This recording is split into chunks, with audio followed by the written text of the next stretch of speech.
2017 года начала функционировать программа «Рухани Жангуру», которая позволила нашему населению инициировать очень интересные проекты, направленные на модернизацию общественного сознания. Одним из таких проектов стал проект открытия кабинетов Рухани Жангуру на базе образовательных организаций. С 2017 года по сегодняшний день в нашем регионе функционирует 114 таких кабинетов. Эти кабинеты имеют свою основу.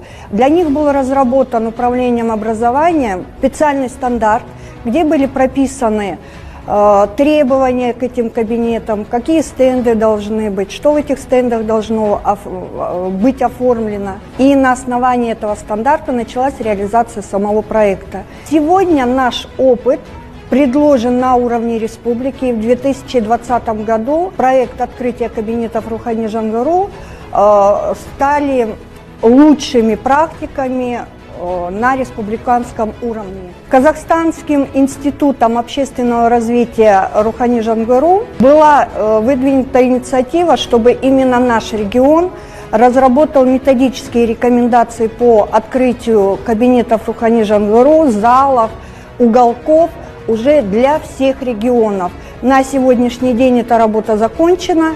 Теперь мы ждем согласования с Министерством науки и образования и думаем, что такая инициатива открытия кабинетов Рухани Жангуру и другие наши инициативы будут иметь продолжение и масштабирование на уровне всего Казахстана.